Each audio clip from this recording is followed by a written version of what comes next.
Hello, everybody, and welcome to Atheist Sunday School, your one-stop shop for everything Atheist Sunday and school. And boy, do we have a show for you today. Today we are covering 2nd John and 3rd John with Dr. Williams. How are you, Dr. Williams? I'm well. Good afternoon, everyone. It's a pleasure to be here on your show.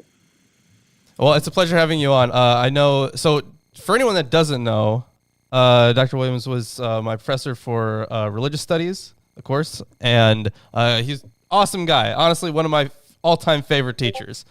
And I was actually one of my courses. Lawrence doesn't really talk about his teachers to me ever, and I've heard of you. So right? Yeah, there you go. A good thing. So I one of my classes this semester was dropped. I was supposed to take Hittite myth and history. Oh no. Hittite mythology and history. And it was dropped. Maybe because I was the only person that signed up for it. I hate when that happens. Yeah, as Tomer brilliantly joked on Blasphemous Bible.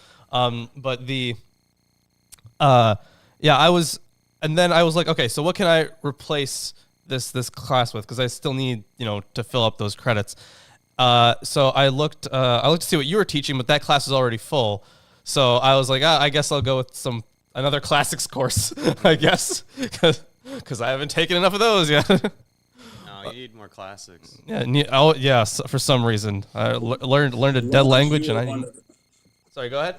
You were one of the most brilliant students I've had in about 30 years of teaching. Your knowledge in religion was impressive. I consider you a colleague in that course because even your classmates look to you for certain answers to questions as much as they did me. So it was a pleasure having you, and I consider you a colleague. I really appreciate that. I really do. I don't do well with compliments. So I'm just gonna say I appreciate it. Well, Lawrence, I don't know if I can trump that. I think that's the best compliment I've seen. Yeah, probably the best compliment I've ever gotten. So I appreciate that a lot. And this, I don't even know where to go from here. But yeah, we were speaking after the first class, and I remember that you were talking about your expertise in mostly Pauline stuff, right? So tell us a little bit about yourself, your education, your work, because you are you're a pastor as well, right? Right. I've been in pastoral, shall I say, ministry for 40 years, pastoral ministry for 30. And I did my graduate and doctorate at Harvard Divinity School in, specializing in particularly Pauline letters. But my particular approach to Pauline letters is ideology, empire studies, post-colonialism.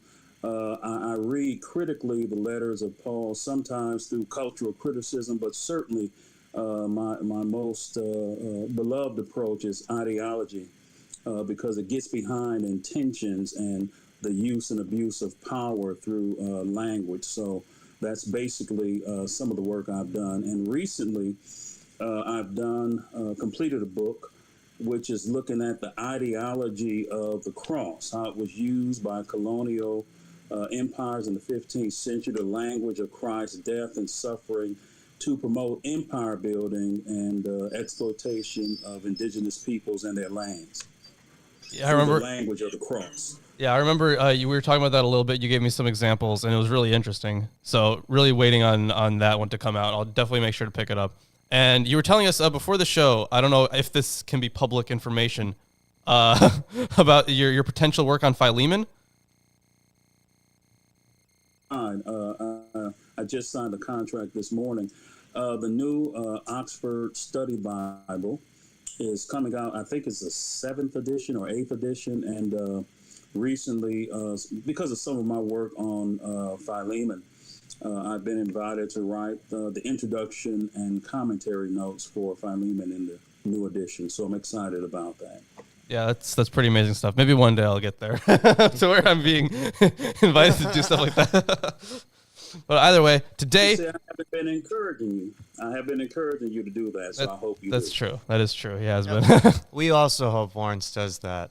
Yes, and I keep telling you to do that. You should do it, Lawrence. So We're finishing the Johannine epistles today. yeah, this is getting us very close to the end of the New Testament, Yeah. and it's been interesting getting through 1 John. Right. Yeah. Especially since it's been so similar to some of the things that we've been covering in our apocryphal and pseudepigraphal stuff. Yeah. In fact, Dr. Williams, have you read the Gnostic work, The Gospel of Truth? As a matter of fact, I do teach a course on non-commodity Gnosticism. Wow. Great. So, is it just us, or have you noticed that there are a lot of similarities between the Christology of the Gospel of Truth and the Christology of 1 John?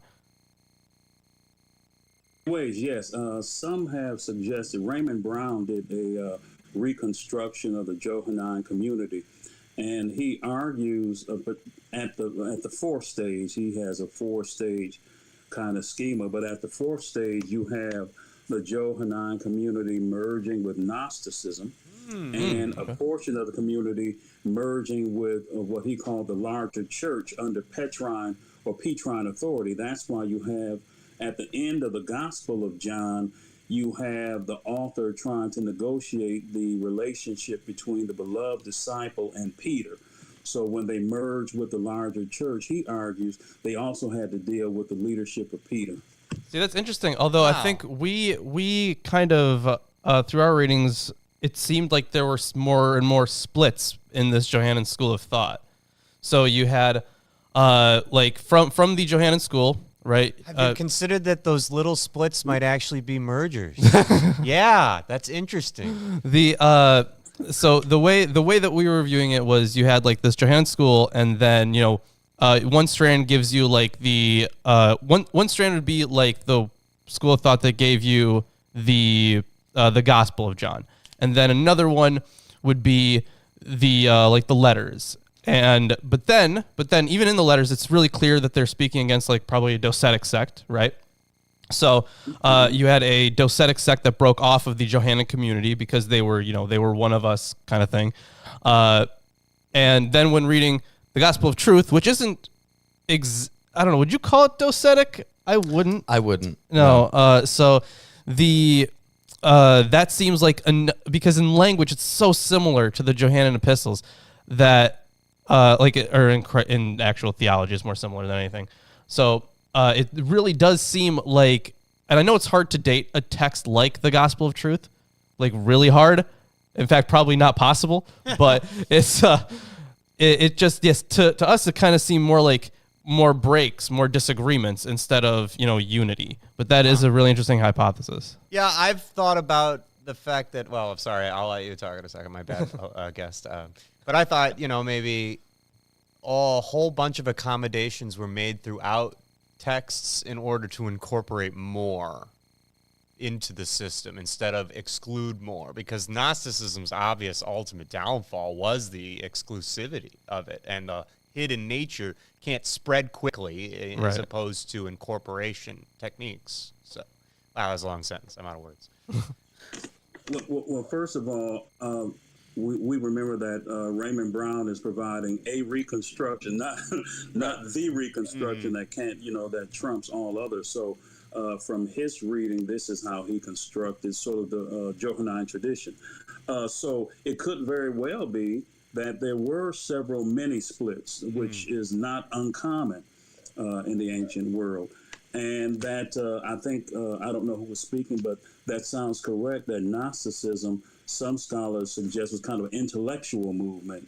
The proto-Orthodox produced, shall I say, learning or teaching tools that could reach the masses, like creeds. You don't have to know how to read to remember a creed, and that was a way to determine truth from falsehood.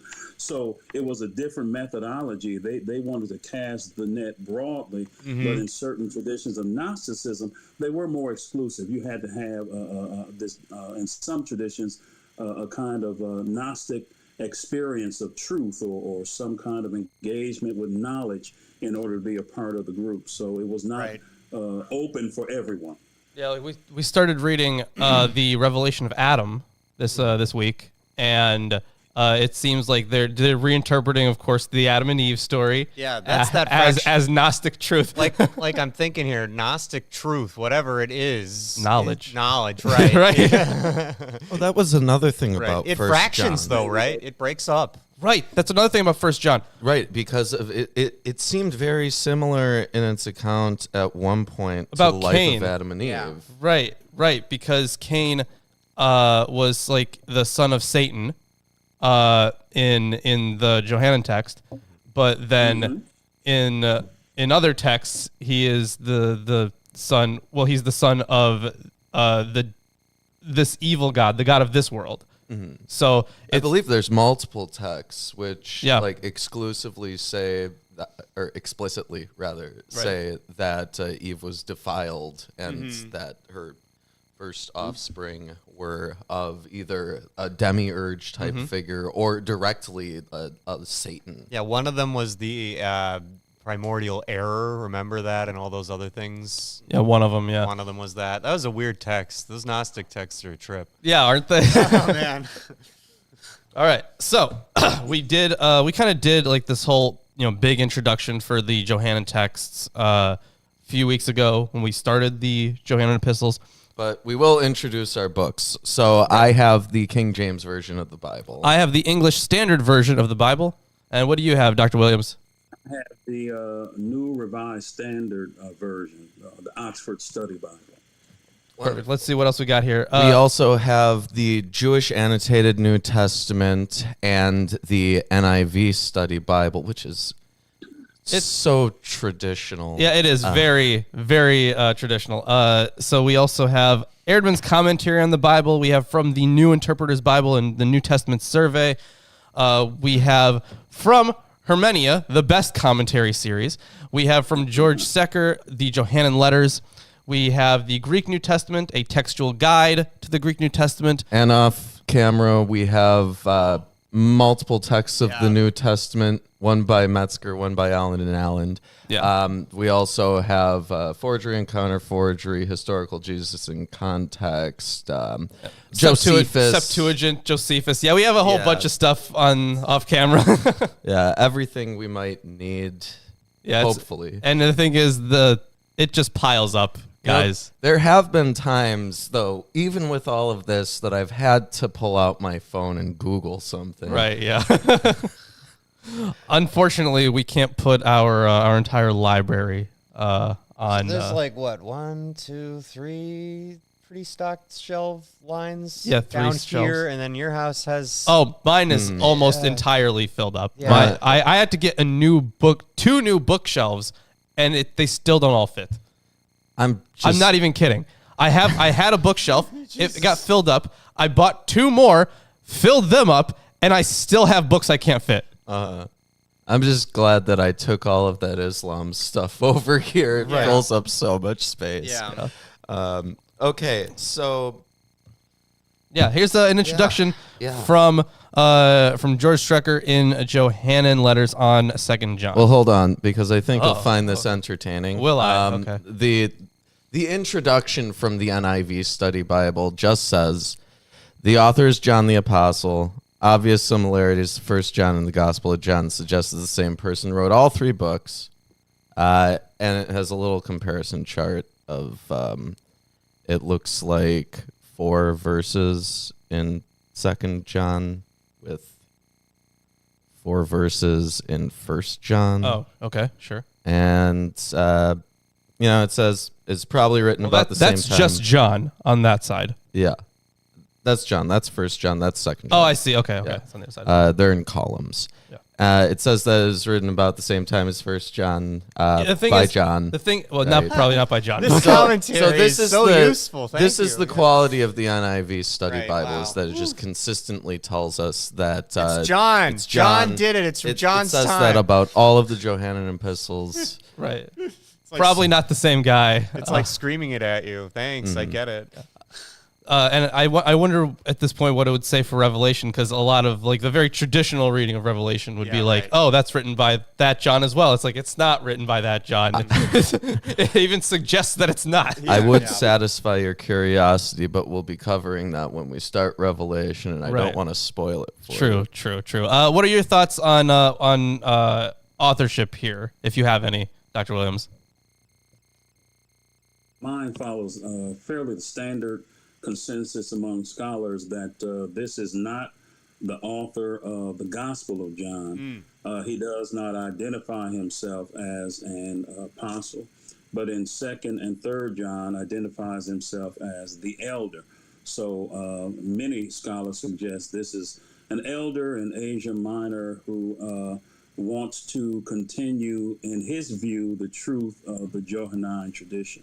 Right. All right, which makes I do believe that it's the same author for all three texts. Yeah.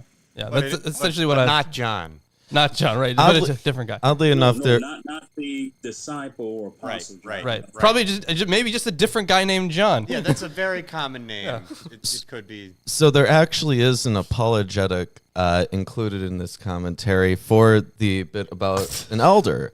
Okay. To fit it in with their traditional reading, they say, in his later years, John functioned as an elder, perhaps of the Ephesian church. The Apostle Peter had a similar position. That's hoping, man. So The Apostle Peter had a similar position. that's how they justify it. Okay. I don't really find that satisfactory, though. Not after all those examples of it's John 5 times in a row. Thanks. It seems to be Not John, distinctly. not. Yes. Apostle John. That's why I love studying ideology, because that's the ideology of the church in their effort to claim certain texts for the tradition, attaching the name. One is that it had to be written by an apostle or an associate of an apostle. So you all probably already know this. So that's ideology at work, attempting to claim texts for the church by associating it with an apostle. Yeah, that was always a fun tradition, wasn't it? All right, so Similar things happen with saints or other people of authority that they get Saints, used for. Solomon, for example, was a popular figure for Very that. That's why we get popular. like the Key of Solomon at all. Well, we've definitely seen in our apocryphal and pseudepigraphal stuff that like the Testament of Solomon, the Apocalypse of Elijah. Right, Very interesting stories. Oh yeah, definitely. I loved it. It was in the Apocalypse of Elijah, wasn't it? Was that That's the one where with the anime battle? Yeah, there is this this very strange scene where Elijah and Enoch are battling the devil 2-on-1, or battling Satan 2-on-1, and it's essentially described like an anime fight, like lasers blasting high power plasma at each other, whatever. It's insane. It's just nuts. It's flying wonderful. through the heavens. I love that it exists. So very much not going to be incorporated into the Bible. I wish that would be a great story in there. Yeah, they're not adding new Apocrypha anytime soon. But Closed book of canon.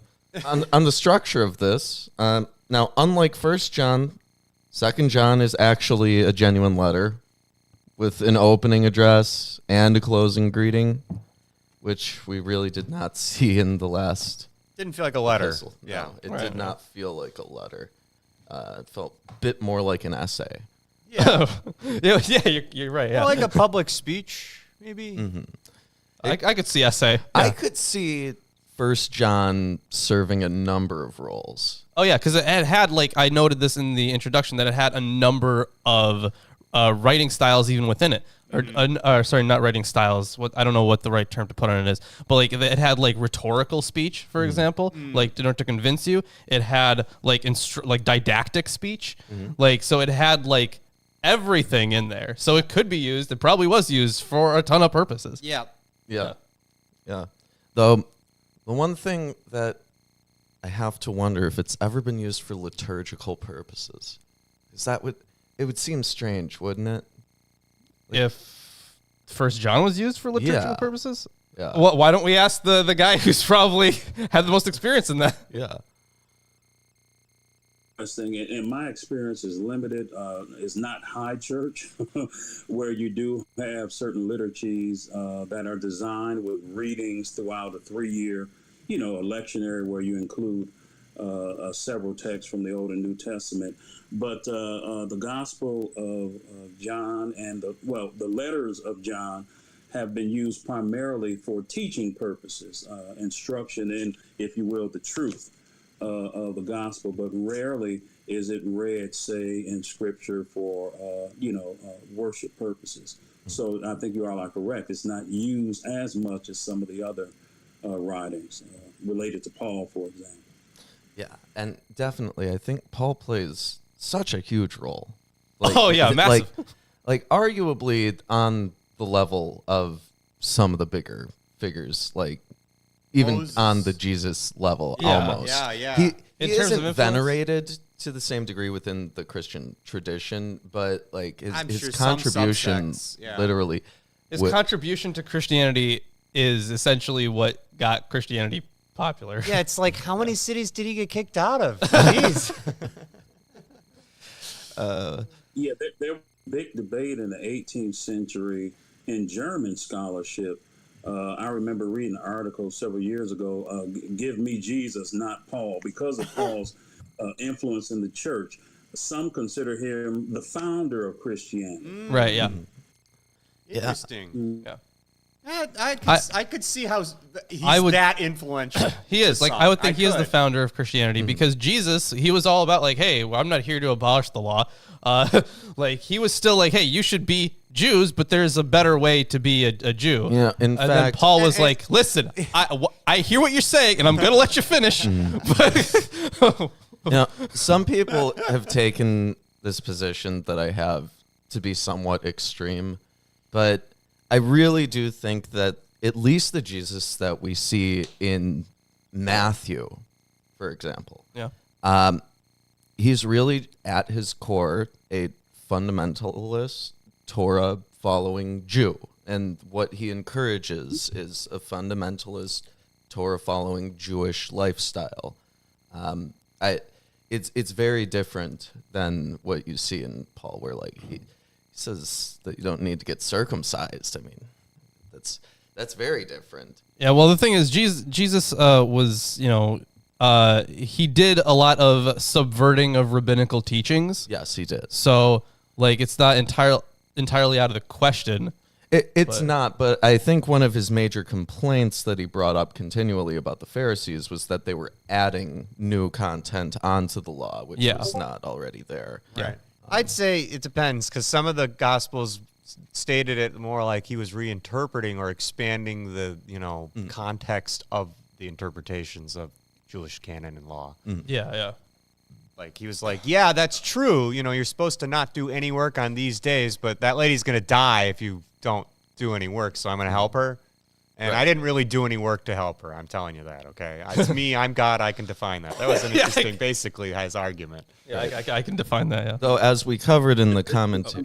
Oh, go ahead. Go ahead. No, I'm just saying, Matthew 22, he tells the disciples to do as the Pharisees say, but don't do as they do. His problem apparently was not with the law, but with their, in his interpretation, their lack of keeping the true essence or spirit of the law. So he didn't discourage them from listening to the Pharisees. Do what they say, but don't do as they do. Just validate what you all are saying. He also, I believe, he references the holiness of the Pharisees. I don't unless your something exceeds that of the Pharisees. This exceeds that of the scribes and Pharisees in Matthew 5. Yes. Yes. Yep. So you're correct. So for a bit of a We've quoted different, these for so long. It's like, a bit of a different perspective, I have Julie Gallenbush's entry from the Jewish Annotated What a New name, Testament. Gallenbush. Yeah. Now, the brief letter is known as 2 John. It's included in the Johannine letters because its vocabulary and themes overlap substantially with those of 1 and 3 John. And they were always paired together, like in like patristic literature. Like they're always paired together. So yeah. Yes. It says, like 3rd John, 2nd John is written by someone calling himself the elder. This is Presbyteros. The early 2nd century Christian writer Papias refers to an elder named John, and since at least that time the letter has been attributed to John the Elder, that is a different John from the disciple traditionally credited with writing the gospel. The term presbyter can designate either an aged and thus presumably venerable person or leader regardless of age. It commonly translates the Hebrew zaken, which has a similar range of meaning. Now it goes on to say, this elder, apparently a leader of local importance, is in a position to advise another congregation, the elect lady and her children. Although a few female heads of synagogue are mentioned in early inscriptions, here the reference is probably a personification of the community itself as mother of its members. Like the author of Proverbs and other ancient Near Eastern literature, the elder also refers to his readers as his own children, for whom he is responsible. In fact, we just saw that the other day when we started Revelation of Adam. The letter of 2nd John was probably produced in the same circles responsible for other Johannine literature in Asia Minor, sometime around the year 100. Letters rely on the Gospel of John for many concepts, as noted in the introduction to 1 John. But the controversy with and critical attitude towards Jews that characterizes the Gospel are not present in the letters. Many scholars therefore conclude that the letters are later than the Gospel, which dates from the 90s, and are concerned with countering false beliefs about the nature of Christ rather than with conflicts with Jewish opponents. So that is a little introduction there. Did you have anything else that you found in those commentaries? So I think, we did cover like why the elder was a different person in the first commentary. Which, by the way, Strecker's commentary on that is really good. The document called 2nd John gives the impression of being it's essentially quoted from there, or essentially quoted in there. The document ends with an epistolary conclusion promising the writer's coming and sending greetings. The idea that 2nd John is a fictive letter was suggested by Martin Debelius and Hirsch. Since Bultmann, it has been upheld with particular energy by Hies. According to Hies, the unspecific address Kuriai in 2nd John 1, the greeting from the Teknates Adelphes, so children of your sister, and the vague designation from your children in 2nd John 4 are indications that the author wished to write in such a way that his letter could be read at any time in any community. However, such generalized indications are more probably a sign of the uncertain relationship between the presbyter and the community to which he writes, presumably that of Diotrephes. The other arguments adduced in this context scarcely demonstrate that the quote that the second letter was written by someone who attempted in the name of the presbyter to correct the third letter, and Johannine theology as a whole in the direction of the thinking of the official church. On the contrary, this argumentation partly presumes the expected result as already given. For example, the assertion that the prescript of 2 John is dependent on that of 3 John. The case is similar with the epistolary conclusion and with the supposed dependence of 2 John on 1 John. But this line of argument can be used to underscore the independence of 2 and 3 John from the fourth gospel. Thus, Hies has correctly emphasized the special character of 2 John 7 in contrast to 1 John 4:2 or that of 2 John 8 in contrast to the Gospel of John. And before we really hop into the texts themselves, one thing I do want to point out is the length of these texts. Oh yeah, they're super short. Yeah, there's a reason why we're covering both 2 and 3 John in one broadcast. They even have chapters. No. No, that's the thing, right? There's no chapters. In fact, It's just verses. If you want to cite them, you cite the book and the verse. I understand. Yeah, they are cited a lot. Just peeking ahead here, 3rd John is the shortest document in the New Testament at 219 words. Yeah. Right? Wow, I could say that in a string of words right now just by rambling on. Please don't. I'm sure you could. We've all had lots of practice writing essays, so we know how to write at length without saying anything. Yeah. Yeah. I don't like doing that, but yeah. No, it's not good, and you should be downgraded if you do it. So, anything that you want to add Before we hop into the reading, Sure, if I may, really quickly, I mentioned earlier the reason I like ideology. I think the whole Johannine letters, 1, 2, and 3, is really an attempt for the elder to exercise his authority over the Johannine circle, because in 1 John 1:18, he talks about the Antichrist. He said they went out from us. Yeah. So his first letter is really to establish sound Johannine teachings against the Antichrist. And then letters 2 and 3 follow up with that authority. I don't want to get too far ahead, but in 2 John, he's telling them, don't receive those who do not receive what I've sent you, the truth. And in 3 John, someone refuses to accept the emissaries that he sent. And so now he says that Diotrephes does not accept our authority. So I see here as the elder attempting not only to protect what he believes to be the Johannine tradition, but he wants to exercise authority. And if you remember, they're friends.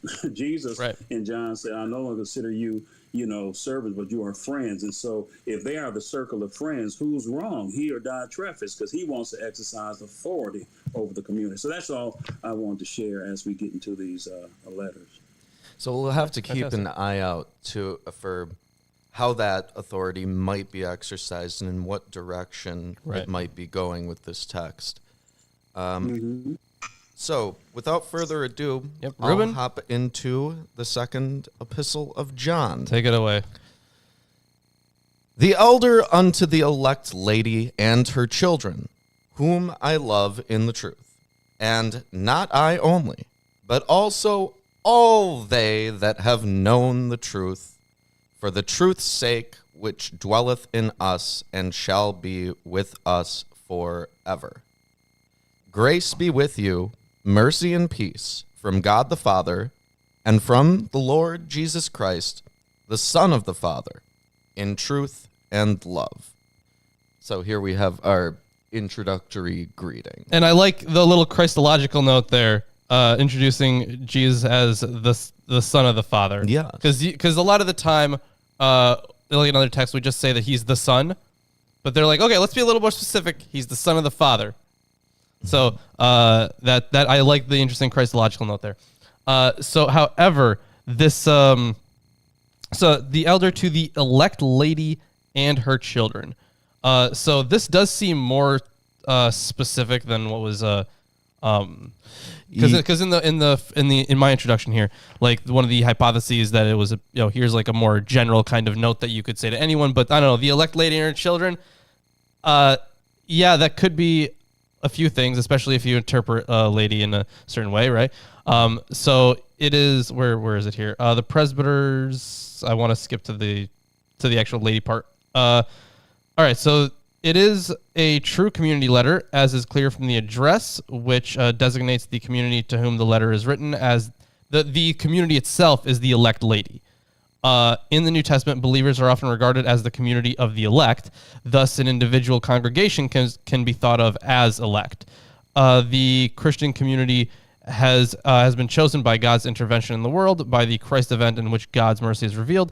It is not very likely that the expression represents the name of a female person, so that the letter would either have been addressed to the Lady Electa, so Clement of Alexandria, or to the elect Curia.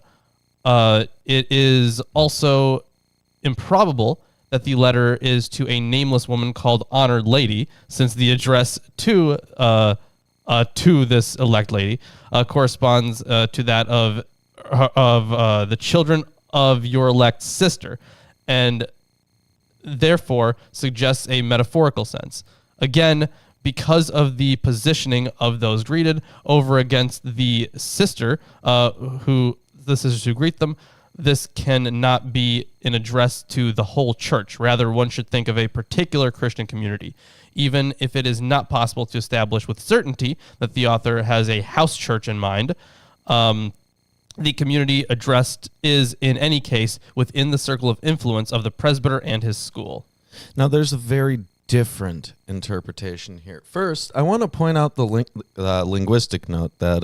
it's also been a practice. We talked about this before, that cities and places, they're usually personified by being given women's names. Like Israel is called the wife, right? In was it the what was that book? There were a couple places where Israel is referred to as a woman. The Song of Solomon. Song of Solomon, yes. Or the Song of Songs. Song of Songs, yeah, where they get married, right? That's been one of the interpretations there. So yeah. I do want to put, this is a little different, but first I want to point out a linguistic note. It's Kyria, right? I mean, I can just look at the Greek. And that is the feminine form of Kyrios, Lord or Master. Yeah. So that term holds particular connotation within the New Testament. And it's interesting that it's presented in its feminine form here at all. Yeah. So it is ho presbyteros eklekte kuriae. Yeah. Mm-hmm. I want to point out there's a bit more on the language here. Now, it parallels the practice of personifying Jerusalem as a woman, but the Greek eklektos is frequently used in the Septuagint to translate behir, chosen. Yeah, it makes in reference to Israel. That's what it would mean. Yeah. Yeah. So chosen. This interpretation says that the congregation is thus addressed as part of the covenantal community. Ah, okay. Which is a little different. But we've seen a lot of introductions. Sorry, go ahead, Dr. Williams. The circumlocution also, ecclesia, is the assembly, which Paul usually uses in his letters, is the assembly. It's in the feminine, ecclesia. So it could also be a circumlocution for the local church, to the elect late and her children, the local church, whatever community and its members. Just another view on that particular phrase. I can see that. And we have had various metaphors applied to the community so far in the New Testament. Yeah. I think one that was popular was the way, but I think the more catchy one is the body. Yeah, definitely. That one got used a lot. Mm-hmm. All right, continuing on. I rejoice greatly that I found of thy children walking in truth, as we have received a commandment from the Father. It doesn't look like there's... Now the image of walking in good or evil paths echoes Proverbs 1:15 and 2:20. Yeah, that was a really common wisdom motif about walking in truth. Mm-hmm. Doing the good stuff and not doing the bad stuff. That's why the way was used. And yeah, even today, Stairway to Heaven. There are two paths you can go by, but in the long run, there's still time to change the road you're on. I mean, there you go. Hundreds of millions of people have heard that. That is true. So no, even today, it's a major thing. It's interesting how these same metaphors never seem to get dull. Well, is it that, or is it that we're just not creative? We're not creative. Remember in the 90s, I believe it was Black Sheep and hip hop. You can get with this or you can get with that. Oh, so that's the two ways also. So there's in hip hop, kind of rhetoric. There's a one way or the other. So interestingly, even as you mentioned today, the idea of the two ways is still being used. Yes. And now I beseech thee, lady, not as though I wrote a new commandment unto thee, but that which we had from the beginning, that we love one another. And this is love, that we walk after his commandments. This is the commandment, that as ye have heard from the beginning, ye should walk in it. Okay. There is quite a lengthy excursus on the commandment of mutual love. I am not sure if this is technically reasoning in a circle, but it has the appearance of doing so, right? Because it reminds of this commandment to do X and then defines X as doing the commandments. Okay, yeah, I see where you're going with that. It's not quite reasoning in a circle, but it has a similar flavor to it. So there's a lot of parallelism here. So there are, of course, similarities to both to 1 John in this section.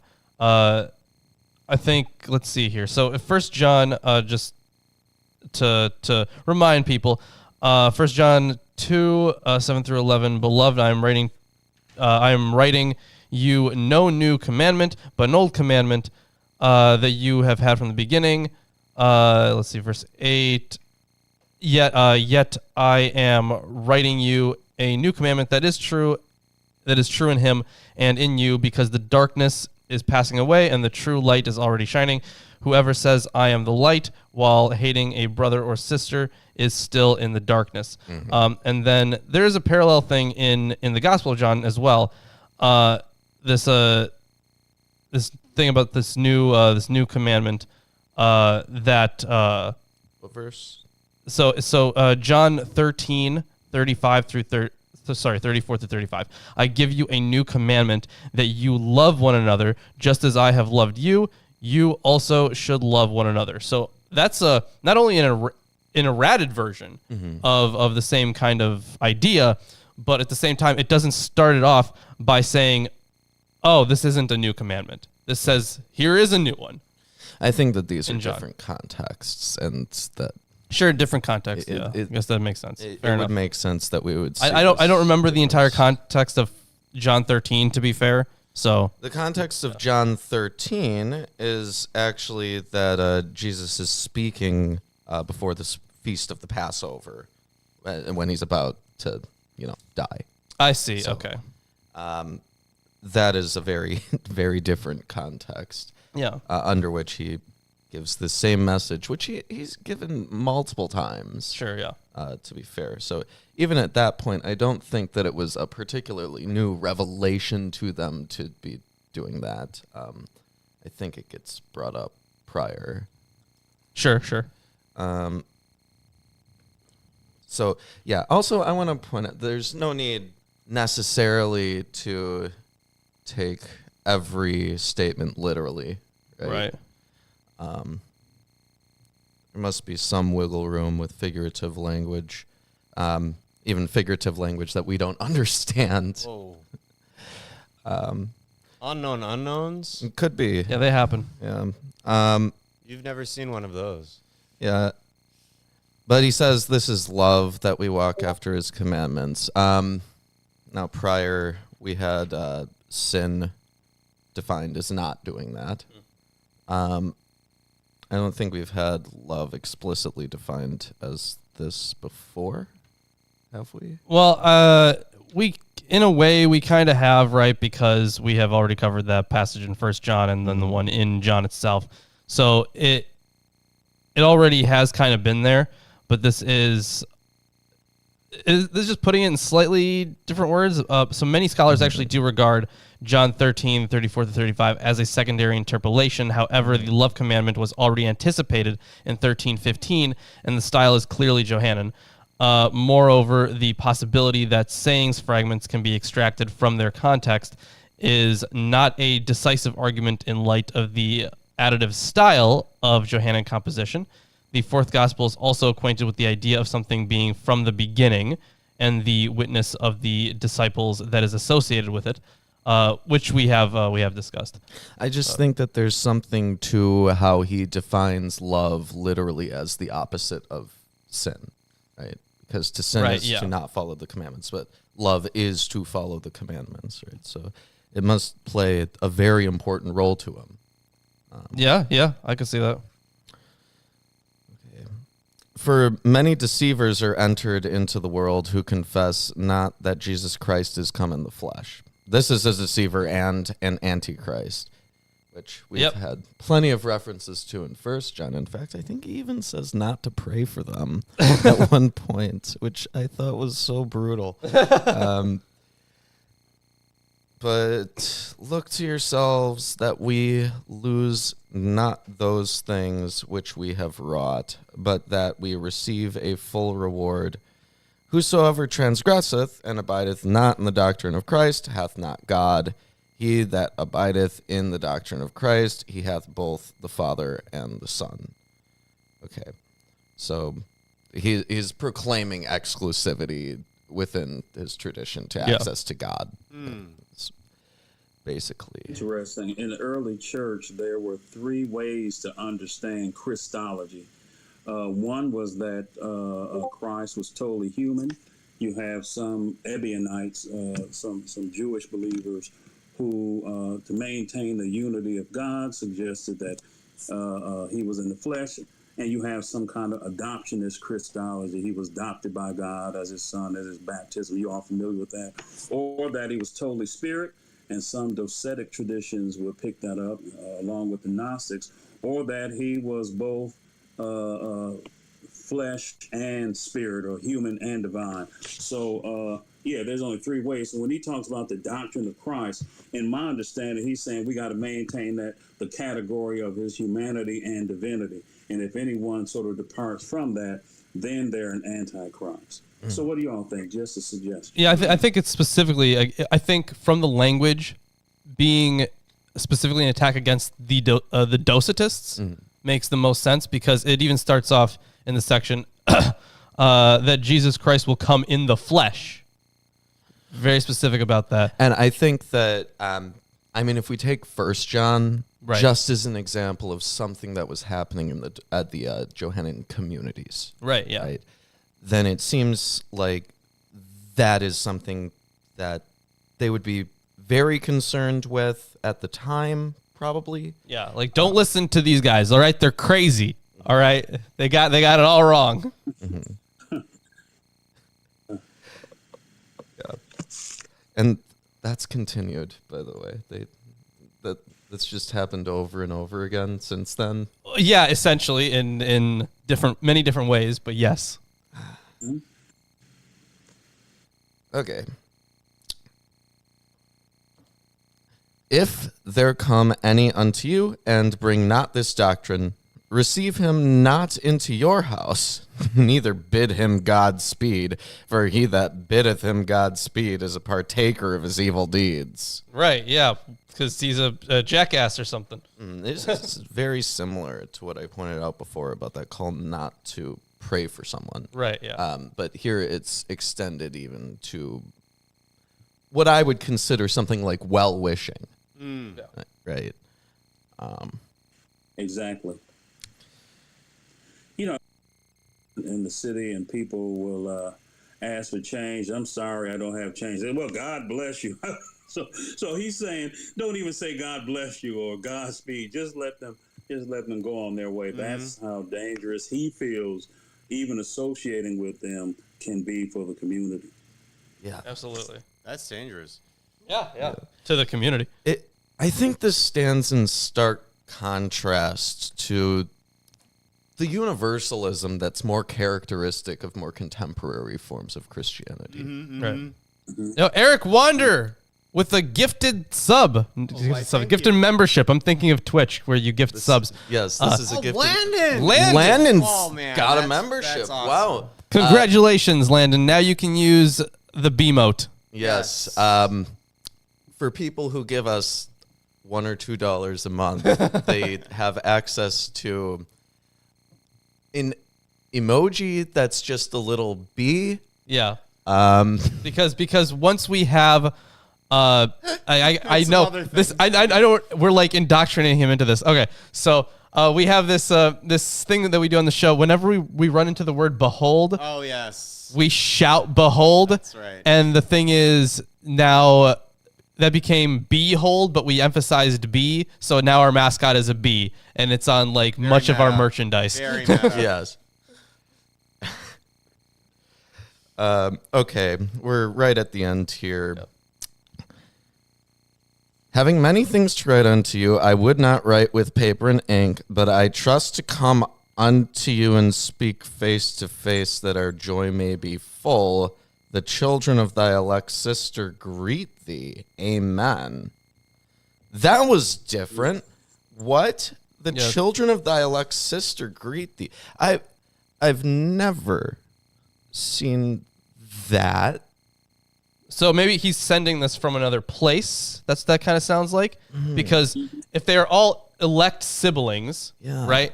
So he would be writing from a different place, saying, "Oh yeah, also the rest of the community here says hello." So that's it's interesting that that's at the end of the address, but that is what that sounds like. Although I think let's see here, the elect. I'm gonna check the Greek real quick. So it does look like it just says elect. Actually, hold on. It does have sister in there as well. But let's see here. Strong manuscript support exists for the reading in the text, that being the elect sister. Some manuscripts, including the most minuscules, add the word amen at the end. But this is a common liturgical edition, as in other New Testament letters, and is not original. So, I guess that in some manuscripts, in many manuscripts apparently, it has amen at the end. It doesn't change the meaning of anything, but there's another amen thrown in. No, it typically does not. Right. I'm just looking through this commentary to see if there's anything really noteworthy. Well, there was something in here about early Catholicism. Early Catholicism. Yeah. Okay. So the concept and idea of early Catholicism attempt to describe developments in the Christian communities at the time of transition from the apostolic to the post-apostolic period, and beyond that to depict the principles underlying the church as it thus emerged. Indisputably, there are discernible developments in early Christianity toward an early Catholic theology, and also principles that mark the early Catholic Church as such. While at the beginning of the Christian theology, one finds the kerygma of the cross and resurrection of Jesus Christ, and in the early period of the church, a related pneumatic awareness attesting to the presence of the Spirit of God in the community of those who believe in Christ, coupled with an overwhelming and intensive expectation of the immediate parousia. At the end of this development, one recognizes the emergence of an established great church characterized by office, canon, and credo. In any case, the theological evaluation of this development can be done only with the greatest circumspection. One can scarcely expect to summarize it exhaustively by applying the theory of decline, which describes the falling away of Catholicism from a normative early Christianity. One must rather say that this development leading to the Catholic Church represented a factual necessity. Even von Harnack thought that the achievement of early Catholicism consisted in the overcoming of gnosis, and Rudolf Sohm asserted that the development of canon law was intended to eliminate what he sees as the problem experienced by primitive Christianity in identifying the visible and invisible church. According to Ernst Käsemann, we've read one of his commentaries here, it was only because of the new organization forced on them by their struggle against enthusiastic movements that the Christian communities, quote, were able to repel the assault and survive as churches of Christ. The Christian communities became the very early Catholic Church by involving themselves with the world. This was required when it became clear that they must confront history for an indeterminate length of time. The only alternative that could have been seriously considered by the developing great church would have been the ahistorical enthusiasm of the Gnostic movement, and they were required by their own history to set up defenses and secure themselves against that.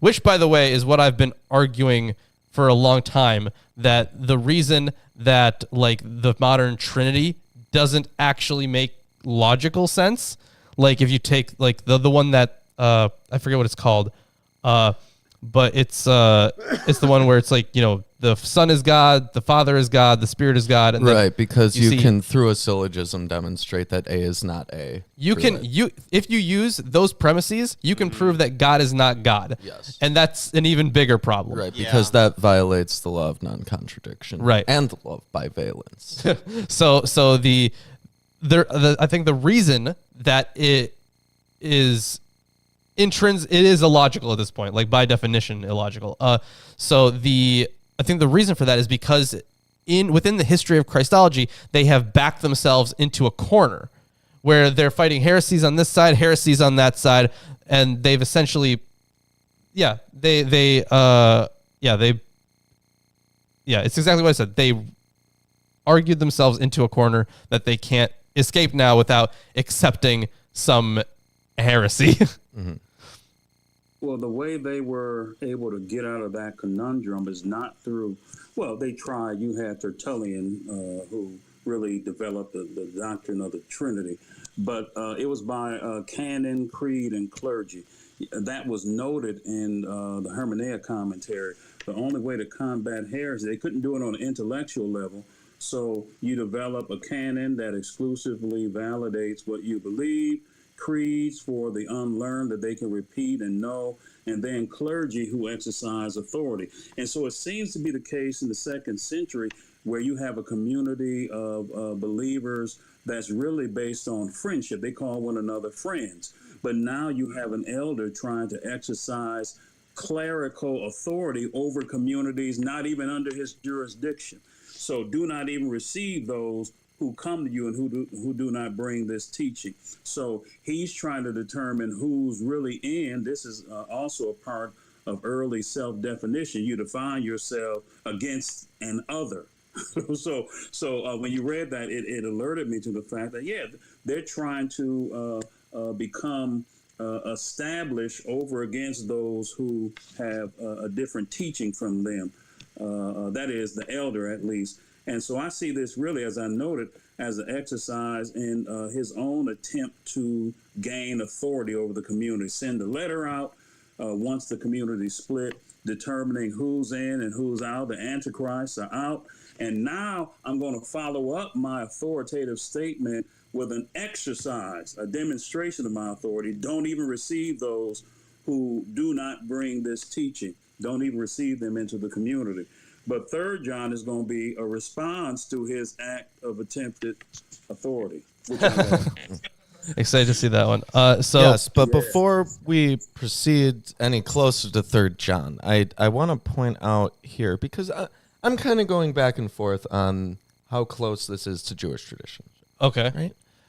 Because it says here the prohibition against giving hospitality to deceivers is supported on moral grounds. To share hospitality is to participate in their evil deeds. Both Greco-Roman and Jewish traditions considered hospitality a primary virtue. The New Testament word for hospitality, philoxenia, literally love of the stranger, in e.g. Romans 12:13. Philoxenia, I'm guessing. Philoxenia. Because one comes from philos and the other comes from xenia, which is stranger. Is not used here. Instead, the elder warns congregants that they incur guilt by association if they welcome sinners. Now, see for reference, Avot de Rabbi Natan 30. He who joins himself to those who commit transgressions, though he does not do what they do, will nevertheless receive punishment as one of them.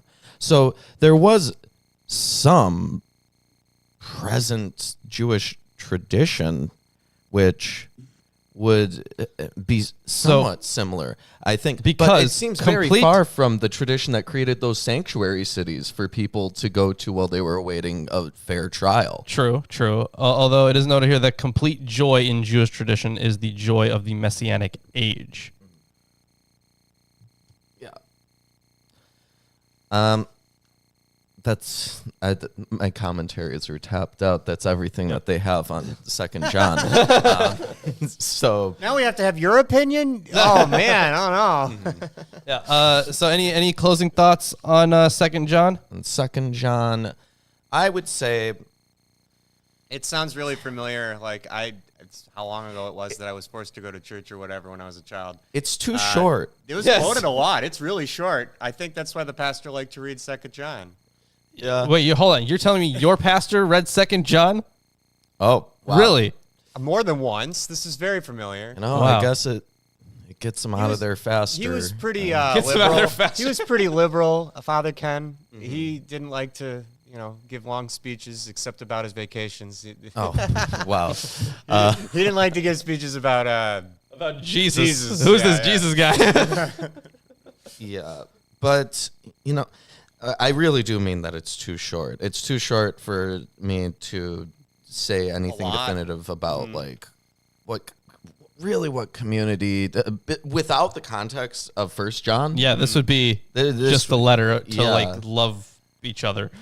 Yeah, it would almost, because of the length, would almost strike me as like a handwritten like note that someone. It may or may Pass not. in I'm a classroom. I have this vibe that it's an addendum to this first letter. It's a text message. You know what I mean? Yeah. It's so short, and I don't know, because all the epistles that we've read, for the most part, they're not like super long all the time, but they're not like extremely short like this. And you would think that if there's a substantial distance, it would be becoming of people to write longer messages because they would be more substantial and thus worth the effort that it would take to deliver one message from one place to another backwards. I don't know. You that got to makes think about sense. text density too. Handwriting is so big, and how much information they can convey, and the writing material scarcity, and things like that. Yeah. But like text messages, look, the reason that people write like 5 letters, like LMAO, and Yeah. like I that's know. supposed to mean something, is because we have like the extreme convenience of having this immediate delivery of information at our hands. Well, it used to be you got charged per text too, way back in the day. Oh, yeah. Oh yeah, way back in the day. Yeah. If you wanted to say something substantial and you weren't being charged by the letter, you would ideally want to write it all in one text message. And Right. not- Yeah. instead- So this is clearly he was probably writing multiple letters to multiple communities then. Yeah. Because he was like, you know what? I gotta write 18 letters. Let's just keep them short and sweet. One sort of argument is that 1 John was a circular letter. So he wrote a long sermonic treatise, a circular treatise that was probably sent through the community. So they know the background information. So writing a short letter to them, they know what the issues are because he's already spoken about it. You know what's really funny? That as a circular letter, it actually makes a lot of sense because it ends off with so the children of your elect sister greet you. So let's say you have written this letter. You're the elder, you've written this letter, and you give it to a church, right? Now they have to give it to another church, and they give it to another church, and they give it to another.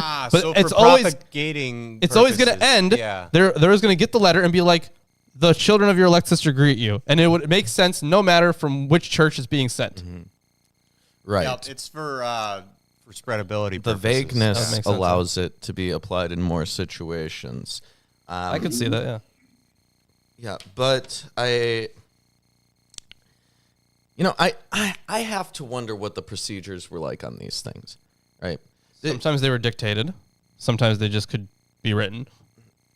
Well, I have to think that, like, if he sends a letter to a church with the intention that the message is spread, you would assume that whoever's the head of the local church community would receive the letter, go to the people who were in the community, and read it aloud to them. Yeah. Yeah. Because these were like, churches weren't like, the big structures we have today. They were like in people's homes. Mm-hmm. So it would be like a very small gathering. So what was actually communicated is ideally what is actually written on the page, but we've read enough to realize that if you have to read something out loud over and over again, sometimes you'll skip over something. So I wonder what this actually looks like in these ancient communities and how really together their ideas were when they received letters like this. Yeah. Not sure. But by the way, anyways, do you hear something? I do. Hey, Dr. Williams, do you hear something? Yeah, he hears something. You couldn't hear him say it, but yeah, he hears something. He hears something. Behold, I am your Lord and Savior, Jesus Christ, and I want to let all you heathens and sinners know that I support this wonderful episode of Atheist Sunday School. Lawrence and Reuben try their very best to bring you the true glory of the Bible, and they need your help. They have provided links to their Patreon page and other social media just for you. Once again, my name is Jesus Christ, and this is Milwaukee Atheists. The Lord is with them. God bless.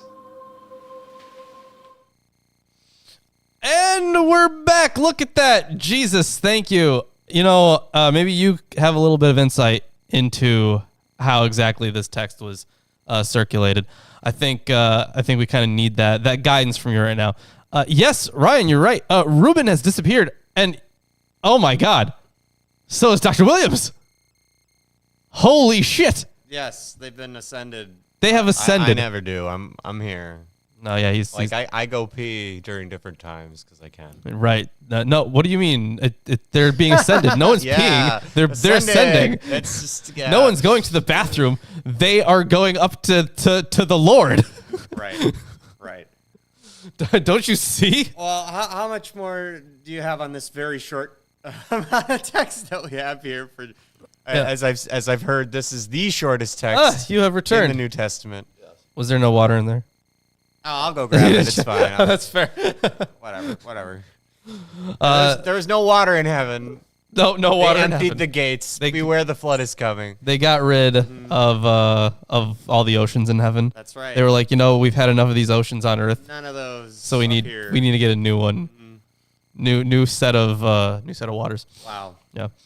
And it looks like not only has Reuben returned, but Dr. Williams has returned as well. Welcome. And there's also this thing on the show where whenever someone leaves for a break, they are ascended. Yes, we've undergone a Hechelot type journey, and we come just like Elijah and Enoch. They go up to heaven, and then they come back. They tell us their wisdom. Quite relieved now. Very relieved. Yes. That would be a fun one to do on your students if you ever need a bathroom break. Yeah. God needs me. I'll be back. Yeah, God calls. I'll try that. Yes, indeed.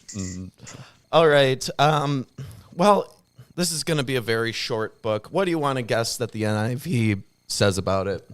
Let's see. Written by John the Apostle. The author is John the Apostle.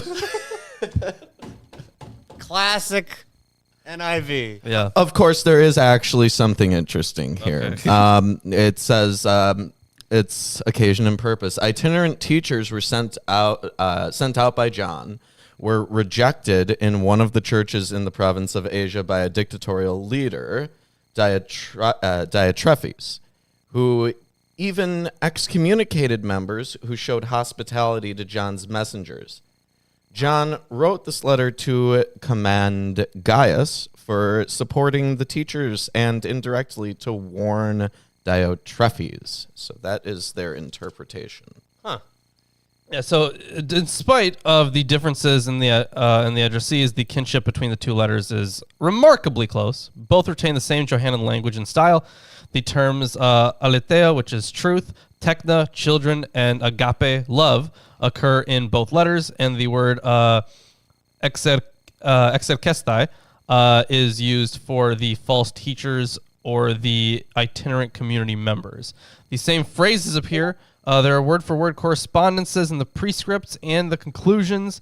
Not least, there is the same sender. The situation in which the two letters are written is also similar. Here, as in 2 John, the presbyter announces his coming.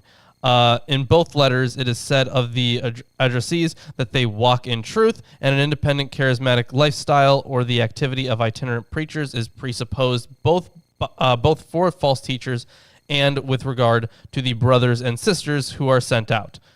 So, one of the arguments is essentially we can show that 2 John had the same author as 1 John. Sorry, had the I fucked that one all up. We can show that 3 John had the same author as 2 John, and we can show that 2 John has the same author of 1 John. Therefore, they all have the same author. That's how the argument goes, because 1 and 2 John are closer than 1 and 3 John. So, but yeah, essentially through that line of reasoning, we get to they were written by the same guy, not John the Apostle, but they were written by the same guy. Yes. And there is an interesting thing here, which I think somewhat differs from the Gospel of John significantly. Okay. The elder seems to view himself and his audience as ethnically Jewish, since he differentiates his audience from the Gentiles, translated as non-believers in the NRSV in verse 7. His identity and that of his community, as he understands it, rests primarily in their common belief as opposed to a shared ethnicity.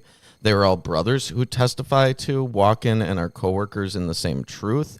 Significantly, the author of 3 John does not mention the shared reflection of pagan practices, such as eating meat offered to idols, or shared observance of distinctly Jewish ritual practices, which in contrast are so central to discussions of Jewish and Christian identity in Paul's letters and Luke/Acts. The language of truth and love in 3 John warrants its association with the early communities who produced the Gospel of John and 2 John. Although the NRSV in verse 7 translates for the sake of the name as for the sake of Christ, the phrase could mean for the sake of the name of God, and that may reflect Jewish circumlocution. Circumlocution, yeah. Yes, circumlocution. Hashem, Hebrew for the name, right. Used infrequently for the name of God, the Tetragrammaton in the Tanakh. Right, you just say the name instead of... Yes. Even like, because on Aaron's show, we're reading Leviticus, and the end of Leviticus had, like, for example, lots of uses of the name instead of, like, any name of God. Mm-hmm. Yeah. And very interestingly, 3 John does not explicitly mention Jesus or the Christ, nor has it any explicit references to the Tanakh or the Septuagint. Nevertheless, 3 John hints through its language at the author's Jewish ethnic background. Unlike the Gospel, the epistle lacks the dramatic and polemical differentiation from the Jews. Thus, 3 John's interest for Jews rests primarily in the linguistic hints that suggest the author's Jewish ethnic background and its representation of an early stage in the development of Jewish Christian Johannine communal identities before this Johannine sect began to differentiate themselves dramatically and polemically from other Jews. So I thought that was a very interesting take, and quite different than what we see about the Jews in the Gospel of John. Yeah, which they're usually, kind of not. They're always the bad guys in the Gospel of John. Yeah, it's quite unfortunate. Well, I have a colleague, Richard Horsley, who has taken up the translation of Judaioi, and he says it should be translated Judeans, that the issue is not with the Jews, but the Judeans. But if you're interested, you can look at his works. But he tries to diminish the kind of anti kind of Jewish sentiment in John by saying it's referring to those in the South, the Judeans. So that's one way he has attempted to kind of soften the blow. But you can't forget John 8, you're of your father the devil. So that right. that kind of blows it out of the water. But also at the same time, like, why would you demonize Judea? Like, the North was the part, was the one that was always like demonized. Like, even like throughout all of Jewish history, like if you're going from those Jewish traditions, I don't know, but yeah, either way, I don't see. Well, it's not as if the South was perfectly innocent, right? Yeah, I mean, eventually they South Judea will rise again. Wow. Is that right? Yeah. Wow. That's a terrible joke. I didn't expect to hear that today. No, yeah, right? me No, neither. no, you're not supposed to expect. My comments are wild ball. Yeah. Yeah, I'll say that is wild. But no, I mean, perhaps one of the most dramatic parts of the Old Testament is how Babylon treats the Southern Kingdom. Yeah. And then we get Francesca Stavropoulou has this great book called King Manasseh and Child Sacrifice that I've been reading through, and she is essentially within it she argues that like I've already mentioned how there are plenty of polemical texts within the Old Testament, especially. Like she's arguing for even more polemical texts. Mm-hmm. So even stuff that I didn't consider to be polemical, there'd be more polemical, like Manasseh himself, for example, and the demonization of the North. And then she doesn't really talk about the demonization of the South, but it's eventually like how the North was demonized. Juju Dude with 5, is that euros? That is euros. I hope that it's euros. I also hope that it's euros. Thank you for the 5 euros for stuff and things. Or pounds. Dang, I don't know. It might be pounds. Is it pounds? It's pounds, isn't it? No. Damn it. They look similar. They are so My similar. dad's going to England soon. I should really know that. Yeah. Maybe your dad should have told us what that was. Yeah, he would know. Okay, whatever. They're pounds. Anyways, I hope your dad uses all of the currencies when he's over there. There are a lot of them. He's got to use like shillings and pence, Wow. pounds. Yeah, it needs They to made happen. it easier. They used to be like stupid complex. I heard about like they did a reconversion and they did it in metrics now, so it's That's easy. something. It's easy math. It was insanely complicated math in England, like in the '60s and before, I think. Yeah. oh yeah, I'm sure. I'm all for simplifying things. Let's get rid of the penny and just have everything end in either a 5 or a 0. Wow. Right. That would make sense. Yeah. Anyways, Yeah, I'm who gonna- wants to read the book? Listen, I will read the book. Oh, you Okay. will? Okay. All right. So, 3rd John, the elder to the beloved Gaius, whom I love in truth. Beloved, I pray that all may go well with you and that you may be in good health as it goes well with your soul. So, I want to bring up first. Soul here is psyche. Jewish post-biblical. Psuke. Psuke. With a P. Psuke. Yeah. Psuke. Okay. Okay. Jewish post-biblical thought adopted Greek conceptions of humans as having a dual body-soul composition. To use, its use here is part of a stock phrase wishing to address good health. Yeah. But earlier on in the No, Eric. introduction- Suka is Russian for bitch. Yes. Actually, it more technically means female dog, Suka. But it's obviously used In the same way. right. It's used for bitch because that is what like that Thanks. like that's what a Thank female you. dog is. That's a Thank bitch. You. Thank you, but Lawrence. Just Why keep are we saying it. discussing this? Listen. Come on, man. Listen.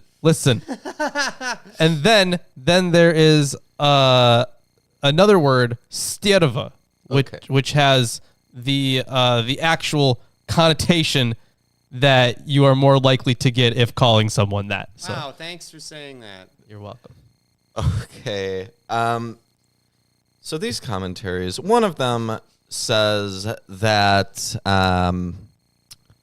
that Gaius here is probably not identical to the other men named Gaius mentioned in Acts 19:29 and 20, verse 4, Romans 16:23, 1 Corinthians 1:14. Both Jews and non-Jews in this period bore the name, but Eerdmans, the author of this section of Eerdmans, I want to give him credit, John Painter. John Painter says that reference to reports of Gaius from some of the brethren might indicate another community.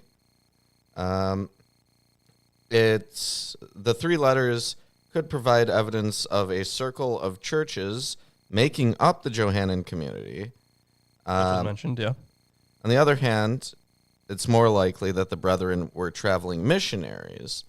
And in this case, they provide no evidence of Gaius's church.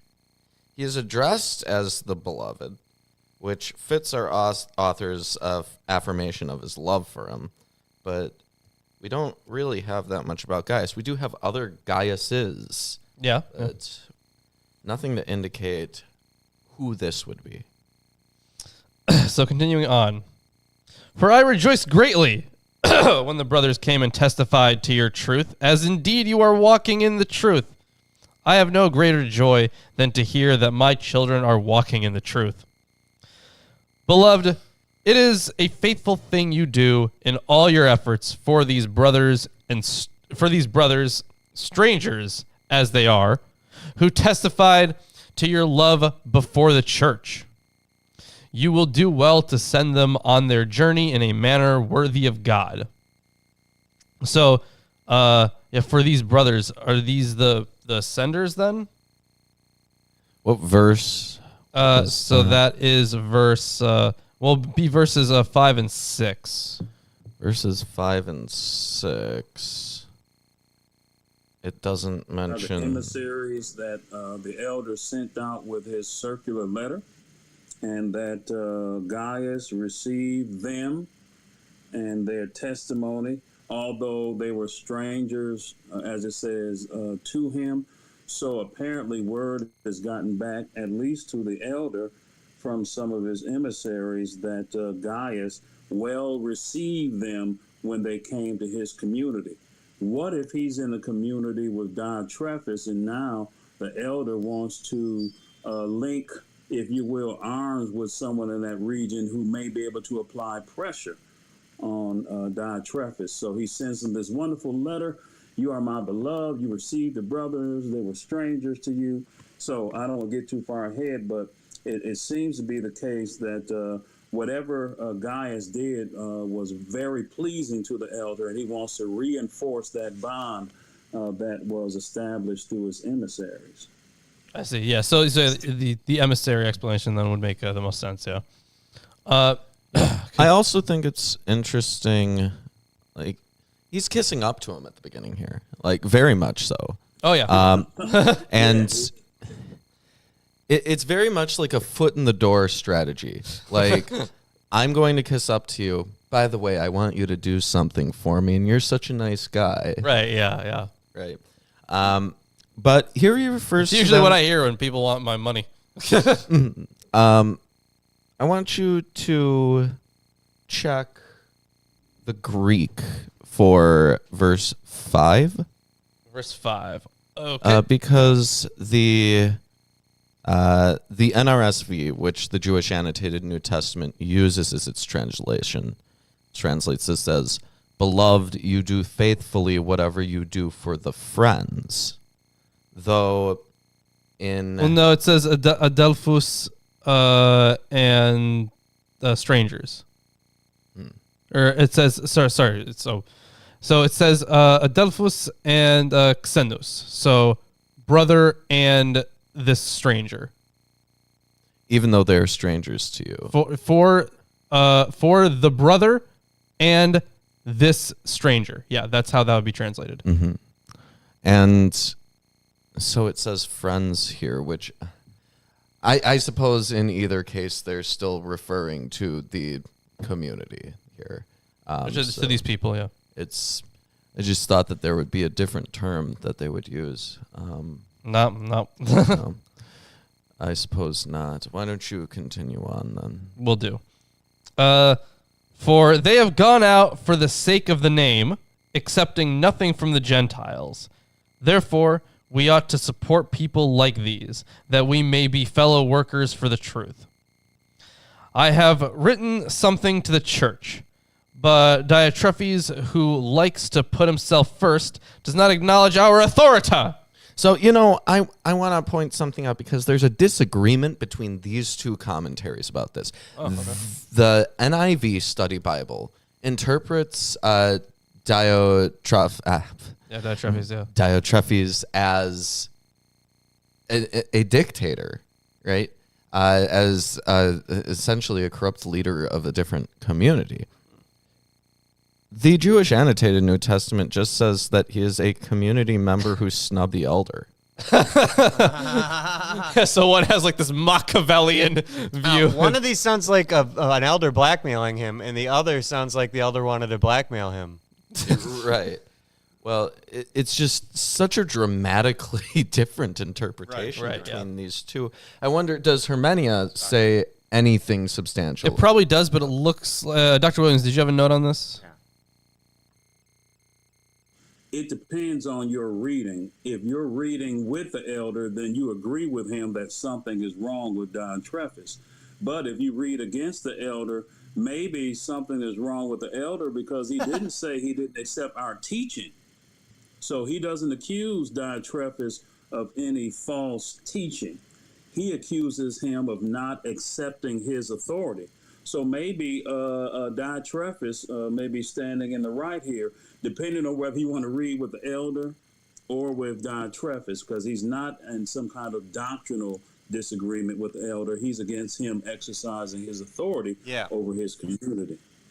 Right. And that makes the most sense, actually, yeah. And this seems like such a departure from the gospel Jesus that would promote things like saying, well, why ask me about what's good? There's only one thing that's good, and that's God. And this is, I don't know, much more worldly, which I think Jesus... So yeah. And Jesus explicitly talks about this, like, worldliness as not being an ideal to strive towards.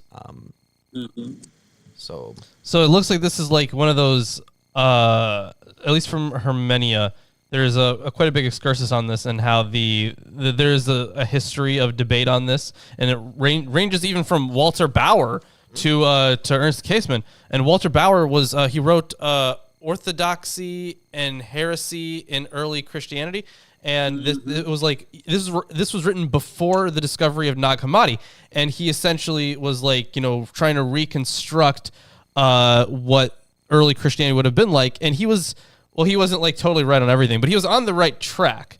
So his work is very critical in the history of understanding this stuff. Right. He said in some areas, what we considered heresy may have been the earliest form of Christianity, even before Orthodox presence was there. So I think he's correct in that regard. Some regions, Orthodoxy was the Christianity of a particular region. Heresy, what would be considered heresy, was the Christianity, the only Christianity known in certain regions. Yeah. So Walter Bauer's work is really important in that. So there was a debate ranging from Walter Bauer to Käsemann, and then eventually they say, on the basis of what has been said about 2 John, the question whether the presbyter was more inclined to the heretics or to the heretics or to the Orthodox must be answered in favor of the former. The features of his Christology make him an outsider from the perspective of the Orthodox developments of doctrine. The non-orthodoxy in his teaching may have been one of the prime factors in his conflict with Diotrephes, who accordingly stands closer to the Orthodox side. Up to this point, one must agree with Käsemann against Bauer. Of course, it would not be right to project the relationships within the letter, legally organized official church into the time of Yes, yeah, legally organized official church into the time of 2nd and 3rd John. As Bornkamm has shown, while Diotrephes is depicted as putting himself first, and while he undoubtedly occupied an influential position in his community, one cannot deduce from 3rd John that he was a monarchical bishop. Moreover, the thesis that the presbyter appears as a Gnostic in his struggle with Diotrephes cannot really be derived from these letters. It is more likely that his opponents represented Gnosticizing or spiritualizing tendencies contrary to the presbyter's apocalyptic teaching about Christ. Well, I don't know. From what we learned about the Johannine community, it was pretty easy to go full-on Gnostic from the Gospel of Truth to...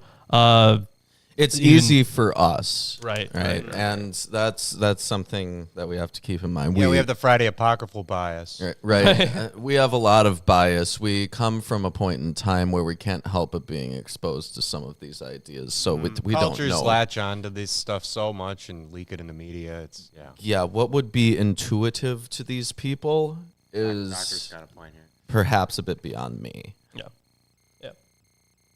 Taters are reading doctrinal issues in 3rd John that are not there. This is not an issue of doctrine. Is an issue of, as I noted before, authority. Because before, when he said, "Don't receive them, because if you do as they do, you participate in their evil." But here he says something similar, but now he uses Demetrius. I'm the Demetrius of 3rd John, who has a good report of all men. Yeah. But at any rate, I don't want to get ahead of you, Lawrence, because you're going to read 10, and he's not accusing him of any false teaching, but as you read, we'll see. So I don't think this is a doctrinal issue. Again, it's an issue of you have not accepted my authority. He may have even accepted the letter, but he didn't accept the authority of the elder to send emissaries to his community and forcing him to receive them and so on. So we'll read through it.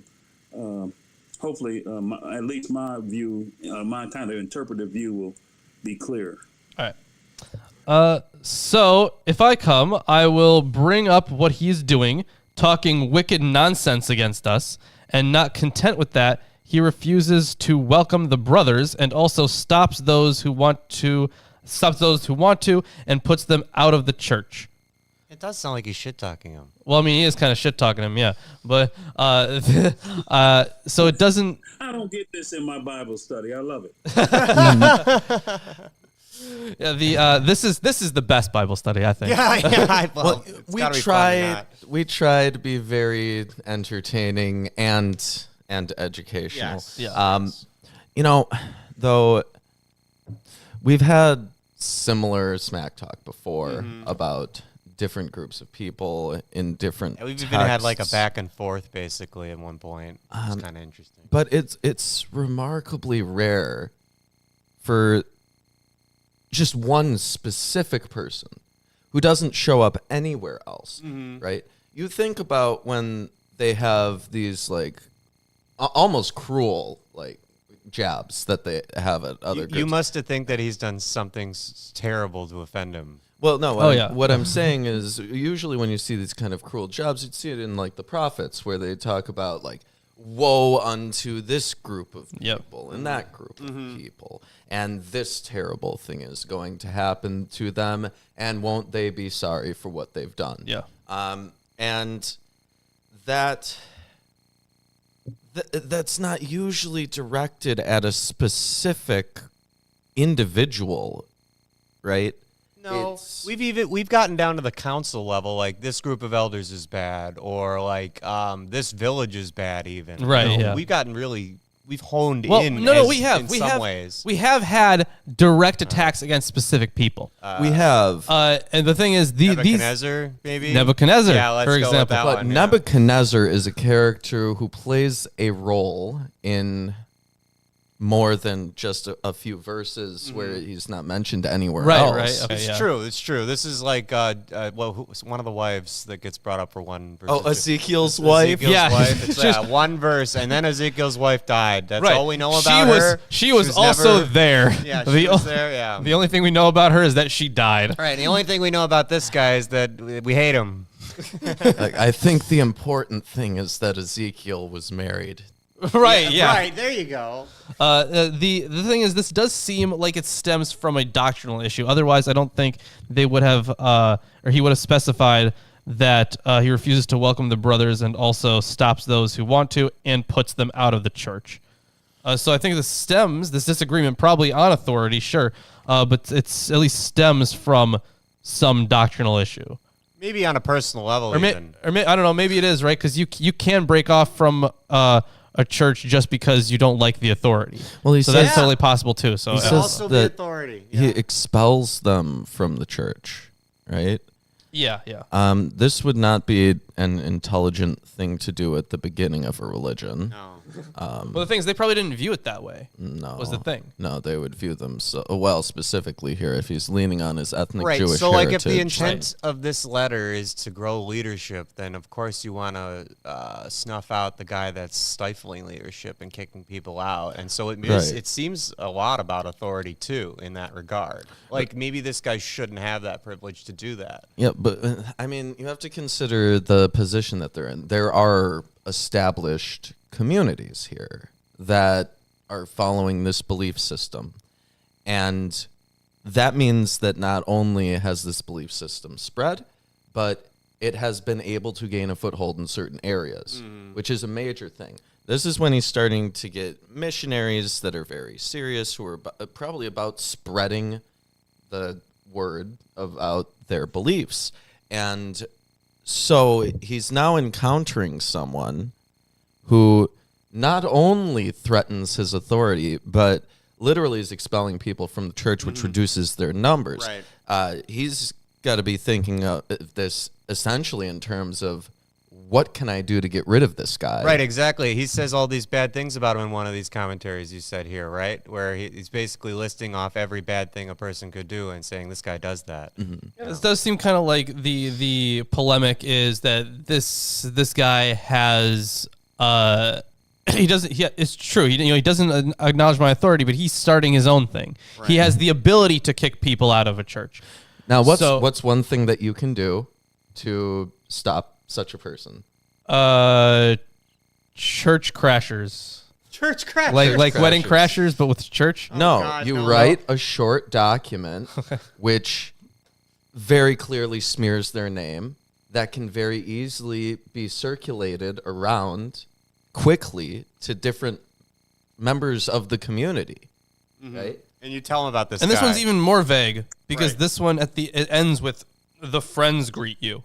So this one's even more vague. Well, we haven't got. I know we haven't gotten there yet, but it's so short. Come on. Let's finish her up. How's that? Yeah. Yeah. Oh, No, go ahead. Turning the tables, isn't he turning the tables on the elder who in 2? And 2 John said, "Don't receive anyone who does not bring this teaching." So, yeah. I'm not going to receive. Yeah, I'm not going to receive the ones whom you send. Yeah. Interesting. There seems to be a clash of authority for real between these two leaders. Yeah, definitely. Oh, for sure. Yes. So continuing on here. Beloved, do not imitate evil, but imitate good. Whoever does good is from God. Whoever does evil has not seen God. I think this is mimesis. It's a form of instruction to imitate. Gotcha. Okay. It's like modeling. Right. Makes sense. Probably where mimicry comes from. Demetrius has received a good testimony from everyone and from the truth itself. We also add our testimony, and you know that our testimony is true. I presume Demetrius is the letter deliverer, right? The I'll have bearer. to preach this. I'll have to preach this next Sunday and tell them I have received the truth. Damn straight, yeah. I was gonna say we got the guy with the truth right over here. Right, yeah. Yeah. No, not at all. This is a lot of fun, though. Thank you so much. Excellent. Yes. Well, thank you for being on. We still have. We still have a little bit, but there's literally nothing left in Erdman's, and it's a big book, and I want to get it out in front of me. So It is a big book that is. You know what? We were talking about this in the Discord. It is pretty mid. yeah, Like, I know it's a big commentary. So I have nothing against the people who wrote Erdmans. I know that the scope of their project was to write shorter entries because it's a commentary on the Bible. It's massive. Yeah. Yeah. Otherwise, it's broken up into those 3 books. Remember the Old Testament 3 books we had? The ones with the cool art on them. Oh, the altar ones. The Robert Alter. Robert version. Alters was huge. Yeah. Like they were Harry Potter plus. Excellent translation. By Yeah, the way. yeah. But nothing against the authors of Erdmans. Their scope is just nowhere near something like Hermeneia or even at times the Anchor Bible. Yeah, absolutely. So continuing on here. So yeah, of course, Demetrius has received the good testimony. I had much to write you, but I would rather not write with pen and ink. I hope to see you soon, and we will talk face to face. Peace be to you. The friends greet you. Greet the friends, each by name. Is that an instruction to Demetrius? Well, it was supposed to be to Gaius, right? Because he was writing it to Gaius. Although, no, he's talking about Demetrius in the third person. Yeah, but Jewish Annotated New Testament says explicitly that Demetrius is otherwise unknown, but he may be the bearer of the letter, right? Oh, sure. So yeah. if he's The guy who's sending he's it. addressing Gaius, but he's sending Demetrius to deliver this letter. And usually when you would deliver a letter, we've talked about this, you would pull it out, you would read it out loud to the recipient of the letter. It would not surprise me if there were at times instructions for the reader of or the bearer of the letter to do it at the end, right? It would make sense. Sure, I suppose I can see that. But I don't see what other role that last sentence could possibly play, because it just is it like I'm commanding you people in general to greet the friends who would be members of the body of Christ, each by name. Oh no, I think no. What I think he's saying is like, go to the people in your community, and like tell them hello from me, personally. That's what it kind of sounds like spreading authority too. Just to have your name out there. Yeah. Like when you write your name on buildings and yeah, like when I do all the vandalism. Yes. I thought you just purchased the building legitimately. Oh my gosh. No. You see, first I vandalize it and then I claim it as my own. Yes. like Banksy. Yeah. Banksy. You go from being a criminal to being internationally loved just by getting your name out there a little bit. There you go. Well, someday maybe that'll happen for you. Who knows? Yeah, I'm sure. Anyways, There's not really much on these last few sections here. no, there sadly is not. So why don't we basically give our thoughts and remarks about 3rd John and perhaps even the Johannine epistles altogether, given that we've finished them now. Oh yeah, I did enjoy the Johannine epistles. They're very interesting. There's a lot of interesting stuff in there. I think there's more to talk about in there that I could understand. Than, Right, yeah. Even though it's short. Yeah, when you compare it to like the Pauline epistles, it almost seems out of place. Yeah, definitely. Especially like some of those later Pauline ones. Yeah. But Dr. Williams, thoughts, final closing thoughts. I'm sorry. I received a call from my wife, but I told her I'd call her back.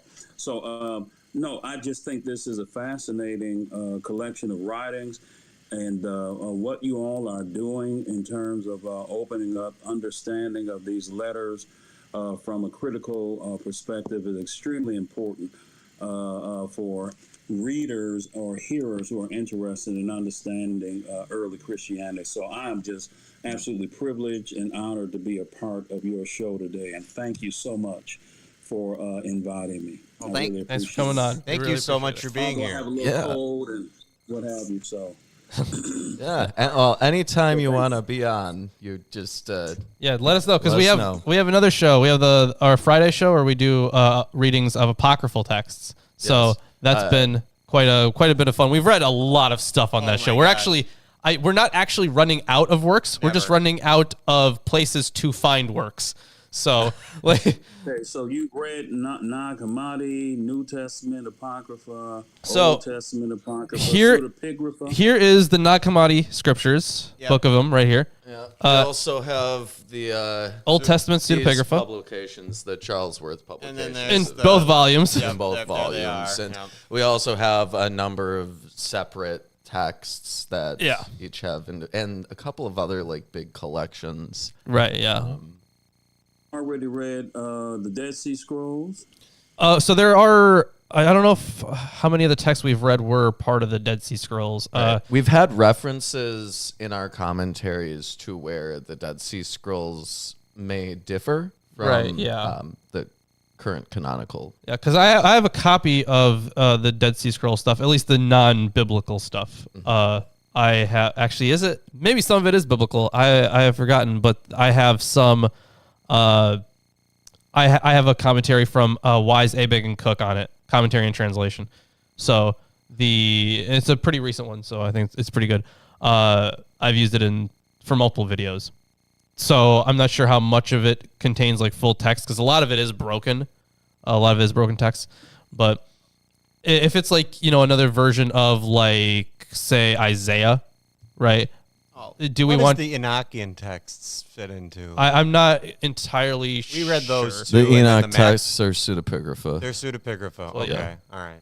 But so those are fun to read through. Unless you believe that Enoch, having ascended, That was then legit, yeah. then literally wrote the books. Yep, there you go. Unless you're No, I'm not. I'm not one of those people. No. Yeah. unless you're King Zara Yaakov. Yeah, isn't that incredible? Yeah, King Zara Yaakov, if you don't have the Book of Enoch, how can you explain like day and night? Yeah, Right. That was his Right. thing. Yeah. That was his thing, and that's why it's in the Ethiopian canon. Yep. Actually, I did a video on that on Zara Yaakov and how first Enoch got into the Ethiopian canon, and it was an interesting study. I think Yeah. Makes their canon a lot cooler. it does. Just throwing It's it out also there. way bigger. Yeah, It has the books of Maccabees, but they're not our books of Maccabees. Are They have two different books named separate- First and Second Maccabees, but they're not the same books of Maccabees. Okay. Yeah. Wow. Well, I think this is pretty much the end of the broadcast for the day. I want to thank our guests for joining us. Yes, thank you so today. much. And I want to thank our viewers for tuning in. And I especially want to thank our viewers for all the links in the description that we're definitely not going to shill. We're not chilling. No, we're not shilling at all. Yeah. And we're definitely not going to shill this a T-shirt. I don't know if you're, I'm definitely at least not that. going to point out to you that you can click the pinned T-shirt in order to access our Teespring and it's- buy I'd love T-shirts to. from us. Wouldn't it be And I'll nice? also not point out to you that you can see our Amazon wish list full of books in the description, as well Not gonna as do that. our gonna do other payment platforms where we will happily accept your God damn money. it, you guys. And I also will certainly not tell you that You're shilling if- again. no, we're not. I'll certainly not tell you that if you want to join us for free, you can check out Facebook, Twitter, Discord. and Discord. Links in the Yeah, description. Discord. At least we got to tell. Yeah, the Discord. Join the Discord. Also, Dr. Williams, if you we're in the Discord like all day.